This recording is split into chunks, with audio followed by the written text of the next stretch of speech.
Back to my channel study talks friends. आज हम पढ़ेंगे इंडियन हिस्ट्री का एंशियंट इंडिया का महाजनपद पीरियड्स का टॉपिक। जो लूसेंट बुक के में से देख के मैंने कुछ नोट्स बनाए हैं जो मोस्ट इम्पॉर्टेंट हैं। आप इनको याद कर लीजिए तो आपका ये जो टॉपिक है वो क्लियर हो जाएगा। सिर्फ इन्हीं को आप माइंड में सेट कर लो। तो और अगर आप मेरे चैनल पर फर्स्ट टाइम है तो प्लीज़ उसको सब्सक्राइब कर लीजिए और बेल आइकन को प्रेस करके ऑल वाले नोटिफिकेशन को ऑन कर दीजिए, जिससे कि मेरी आने वाली हर वीडियो आपको टाइम टू टाइम मिलती रहे। तो स्टार्ट करते हैं। सबसे पहले महाजनपद पीरियड्स में हम देखते हैं कि मेनली हमारे महाजनपद जो थे, मतलब जो महानगर थे, वो हमारे मेनली 16 थे। ठीक है, 16 थे। और उनका जो टाइम पीरियड था 600 BC से 325 BC तक था। और महाजनपद के जो नाम हैं पुराने वाले ओल्ड नेम्स इधर लिखे हुए हैं और न्यू नेम जो आज प्रेजेंट में हैं अवेलेबल वो इधर हैं, और कैपिटल जो है इनकी साइड में लिखी हुई है। तो हम देखते हैं हमारे 16 महाजनपद थे, तो जो कि अभी भी हैं वैसे वो, बट महाजनपद नहीं है। जैसे अंगा जो कि भागलपुर इन बिहार में अब प्रेजेंट है, प्रेजेंट में उसकी चंपा जो है इसकी कैपिटल है। ऐसे ही मैंने सभी के लिखे हैं। नेक्स्ट है मगध, और इसके गया एंड नालंदा बिहार में है ये इस टाइम पे, और पाटलिपुत्र इसकी कैपिटल है। वज्जी जो है वैशाली इन बिहार।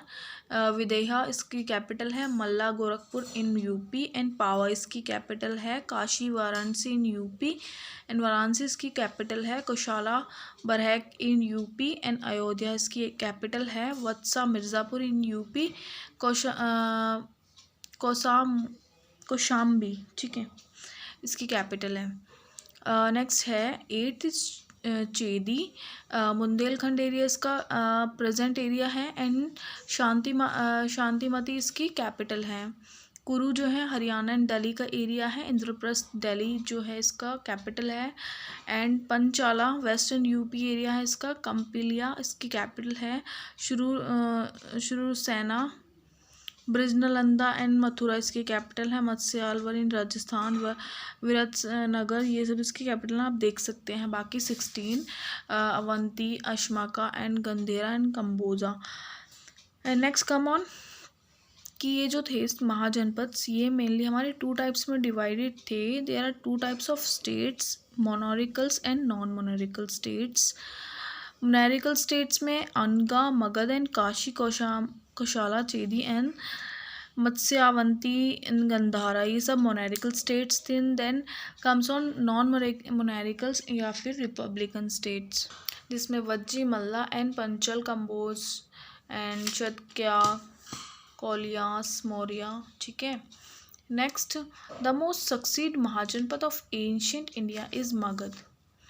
जो महाजनपद था एंशियंट इंडिया में मेनली हमारा मगध जो था वो बहुत सक्सेस पाया उसने। ठीक है, अब उसके सक्सेस होने के जो राइजेस ऑफ मगध के जो कारण हैं, कॉजेज़ हैं, वो हम देखेंगे। पहले राइज कैसे हुआ मगध का, मतलब ये निर्माण कैसे हुआ। ठीक है, तो सबसे पहले ये पॉलिटिकल हिस्ट्री का एक पार्ट था मगध जो है 6th सेंचुरी BC से। ठीक है, और मेनली ये पॉलिटिकल हिस्ट्री में सिर्फ 4 ही महाजनपद थे, जिसमें मगध जो था वो मेन था। नेक्स्ट जो किंगडम जो था इसका, एम्पायर जो था इसका किंगडम का मगध का, वो बहुत पावरफुल था, इसलिए वो सक्सेस हो गया। ठीक है, and then comes on reasons of Magadha success. Magadha के सक्सेस होने का कुछ रीजंस थे कि वो इतना सक्सेस क्यों हुआ, इतना पॉपुलर, इतना पावरफुल उस टाइम पर। ठीक है, तो अब देखते हैं Magadha empires have lots of iron weapons and implements. उसके पास क्या था, आयरन्स थे, वेपन्स थे बहुत सारे, और इम्प्लीमेंट्स थे, axis, clearing thick forest, iron trapped and lots of land for grain production. ठीक है। बहुत सारी काफ़ी सारी लैंड थी जो कि प्रोडक्शन में काफ़ी काम आती थी। ठीक है। अब है Magadha lay at the centre of the middle Gangetic plain. उसके बाद गैंगनेटिक प्लान भी था। Magadha have a special military भी थी उसके पास। Also have many horses and chariots and also have a large amount of elephants for war against the neighbours. अगर neighbours से उसकी लड़ाई हो जाती थी तो उनके पास लार्ज अमाउंट में एलिफेंट्स अवेलेबल भी थे। ठीक है। तो इसके पावरफुल होने का यही कुछ रीजंस थे। ये आपके एग्ज़ाम में आ सकते हैं, तो ये आपको माइंड में रिमेंबर होने चाहिए। देन उसी टाइम पे एंशियंट इंडिया में जो मगध महाजनपद का उदय हुआ, मीन्स निर्माण हुआ, तो उस टाइम पे ये डायनेस्टीज़ भी आई थी, हरियाणा का एंड अजातशत्रु एंड उदयन। ठीक है। ये सब मगध से रिलेटेड थी, मीन्स उससे जुड़ी हुई थी। तो इसका जो टाइम पीरियड है हरियाणा का डायनेस्टी का 544 BC टू 492 BC तक। ठीक है। फाउंडर ऑफ हरियाणा का डायनेस्टी बिम्बिसार। जो इस डेंसिटी के जो फाउंडर हैं बिम्बिसारा हैं and Magadh become prominence under Bimbisara. ठीक है। मगध जो था बना था, प्रोमिनेंस बना था, ये इसी के अंडर में बना था। ठीक है। और इन्होंने बिम्बिसारा जो था उसने मैरिड की थी कौशला से, सिस्टर ऑफ प्रिंसेस कौशल की सिस्टर से। ठीक है। तो उसको क्या मिला था डॉरी दहेज में? He gain a part of Kashi को, जो काशी का एरिया जो था, काशी जो था महाजनपद, वो उसको उसके दहेज में डोरी में मिला था। किसको? बिम्बिसारा को। और उसने बाद में क्या किया था? Build the city of new राजगिरा। उसने एक सिटी भी निर्माण की जिसका नाम राजगिरा था। Then comes of next dynasty, that is Ajatashatru. The time period is 492 BC to 460 BC. तो ये भी यानी कि हरियाणा का जो डेंसिटी थी उससे रिलेटेड थी, यानी बिम्बिसारा जो था इसके का जो सन था वो अजातशत्रु था।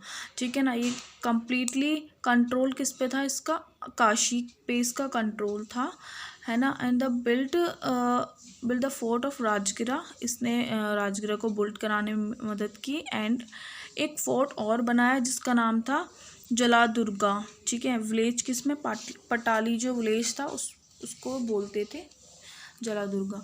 Next comes on Udayan dynasty जो थी। Ajatashatru was succeeded by his son Udayan.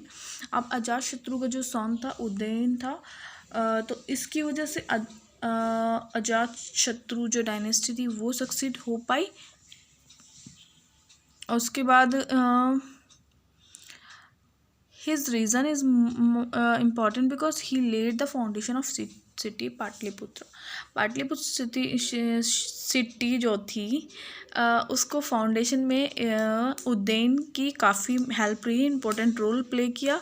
And Udayan was succeed by Anuradha Munda and Nagadasa respectively who all were weak and president.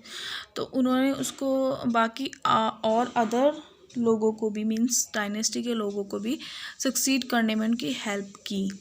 तो फ्रेंड्स यही है मेरी आज की वीडियो। अगर आपको पसंद आई है, प्लीज़ समझ में आई है, तो प्लीज़ उसको लाइक करें, कमेंट करें, मेरे चैनल को सब्सक्राइब करें। Thank you.